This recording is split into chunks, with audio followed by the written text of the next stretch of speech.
আমি যেরকম চেয়েছি এরকম পেয়েছি এর চেয়ে বেশি কিছু।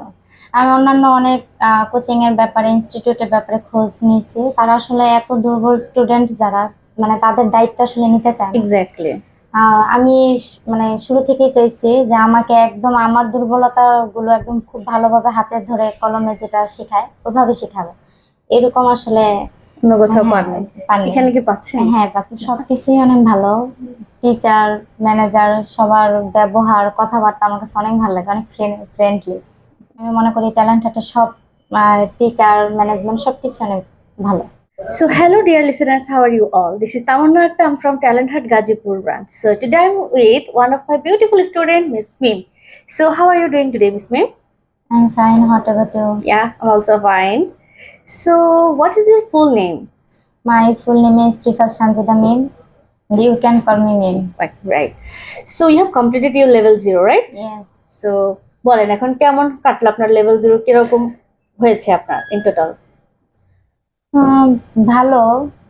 আমার আসলে বেসিক খুবই দুর্বল ছিল, বিশেষ করে গ্রামার পার্ট। মানে সারা জীবন এটাতে একটু ফাঁকিবাজি করছি। এখন লেভেল 0-তে এসে আমি গ্রামার সম্পর্কে মোটামুটি আমার খুব ভালো একটা আইডিয়া হয়েছে। দেখা যাক পরবর্তী লেভেলে কি কি হয়, তাই তো? হ্যাঁ। তার মানে হচ্ছে 0, আপনার পড়াশোনা কি ছিল? আমি এখন অনার্স ফাইনাল ফাইনাল ইয়ারে আছেন।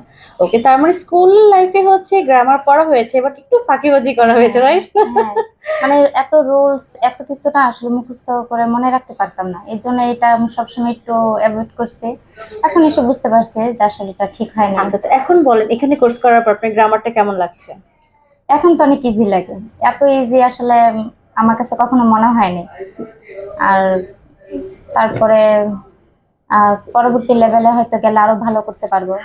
আচ্ছা, সো আপনার নর্মালি হচ্ছে লেভেল 0 যেহেতু ছিলেন, তো লেভেল 0 তে কি কি কোর্স ছিল আপনার? গ্রামার ছিল, স্পিকিং, প্রেজেন্টেশন। সো কোনটা সবচেয়ে বেশি কঠিন লেগেছে আপনার কাছে? আমার কাছে সব থেকে কঠিন প্রেজেন্টেশন। প্রেজেন্টেশন। হ্যাঁ, সো সর্বপ্রথম যখন প্রেজেন্টেশন দেওয়া শুরু করেন আপনার কত মিনিট সময় লাগতো? একটা প্রেজেন্টেশন রেডি করতে আমার 2 থেকে 2.5 ঘন্টা লাগতো। 2 থেকে 2.5 হ্যাঁ, ঘন্টা? প্রচুর সময় লাগতো। আর যখন একটা ভিডিও করতাম তখন দেখা গেছে 20 বার 30 বারও আমি ভিডিও করছি। অনেক নার্ভাস ফিল হয়ে যেতাম নিজের সামনে নিজে। এখন এটা অনেক কমে গেছে, এখন 10-15 মিনিটে একটা প্রেজেন্টেশন আমি রেডি করতে পারি।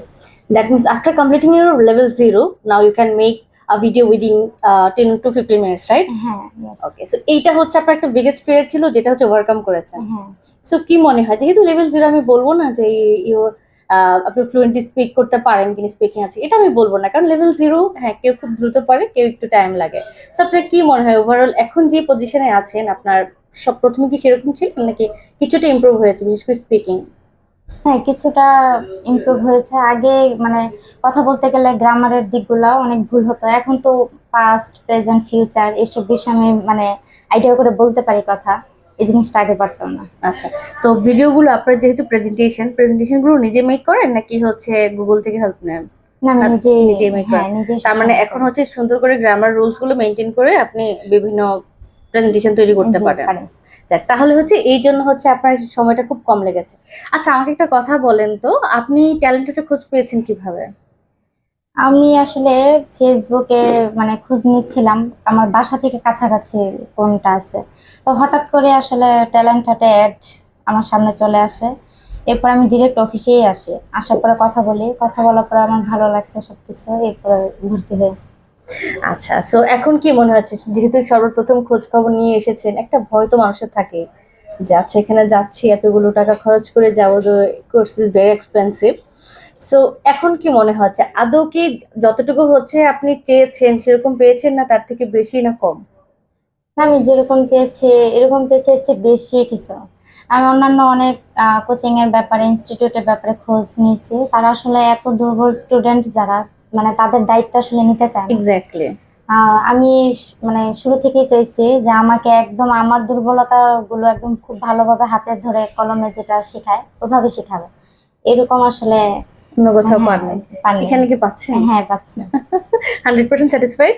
অবশ্যই 100%। আচ্ছা, এখন বলেন আপনার ট্যালেন্টেড গাজীপুরের এই এখানকার পরিবেশ, ম্যানেজমেন্ট এটা কেমন? আপনার সাথে ম্যানেজার বা ম্যানেজমেন্ট কতটুকু কোঅপারেট করছে? হ্যাঁ, সবকিছুই অনেক ভালো। টিচার, ম্যানেজার, সবার ব্যবহার, কথাবার্তা আমার কাছে অনেক ভালো লাগে, অনেক ফ্রেন্ডলি। আসলে আচ্ছা। স্টুডেন্ট আর টিচারের মধ্যে সম্পর্কটা বন্ধুত্বপূর্ণ না হলে না পড়াটা বা শিখার ব্যাপারটা না এত মানে সহজ হয় না, অনেক কঠিন ইয়েস, মনে হয়। ইয়েস। এই জায়গাটা থেকে আমি মনে করি ট্যালেন্টেড সব টিচার, ম্যানেজমেন্ট সবকিছু অনেক ভালো। ওকে, যদি আপনাকে রিকমেন্ড করা হয়, যদি আপনাকে রিকমেন্ডেশন চায় যে ট্যালেন্ট হাটটা কেমন, এখানে ভর্তি হবো কিনা, আপনার রিকমেন্ডেশন কি থাকবে? না, আমার পরিচিত আরো কয়েকজন আছে যারা এখন চিন্তা ভাবনা করতেছে আইএলটিএস এর ব্যাপারে। আমি সবাইকে ট্যালেন্ট হার্টের কথাই বলি, আর তারা আমাকে দেখে ইন্সপায়ার হইতেছে। অনেক সময় আমি নিজে এটা নিয়ে অনেক ভয় থাকতাম যে আইএলটিএস বিষয়টা মনে হয় অনেক হার্ড, বা ইংলিশে কথা বলা জিনিসটা আমার দ্বারা হয়তো হবে না। এখন যখন দেখতেছি আমি পারবো, তাহলে আমি আশা করি আমি অন্য সবাইকে এটা বলতেও পারি। এক্স্যাক্টলি, ঠিক আছে। তো আপনার ফিউচার প্ল্যান কি? আমার ফিউচার প্ল্যান, দেশের বাইরে মাস্টার্স করতে যাওয়ার ইচ্ছা আছে, দেন আবার দেশে ব্যাক করব, কারণ এখানে আমার ফ্যামিলি থাকে। আর নিজের দেশের প্রতি আমার একটা অদ্ভুত টান আছে, আমি কোথাও গিয়ে আসলে সেটেল হতে পারবো না। এরপর দেশে আসার পরে আমি তো সাইকোলজি নিয়ে পড়ি, ওইটা নিয়ে একটা মানে কিছু করার প্ল্যানিং yes. আছে। তো ঠিক আছে মিস মিম, আপনার লেভেল 0 কমপ্লিট হয়েছে, আপনাকে উইশ জানাচ্ছি লেভেল 1 উঠতে পেরেছেন তো? হ্যাঁ, অবশ্যই পারছি। ওকে, ঠিক আছে, তাহলে ভালো থাকবেন। সবাইকে আল্লাহ হাফেজ, ধন্যবাদ।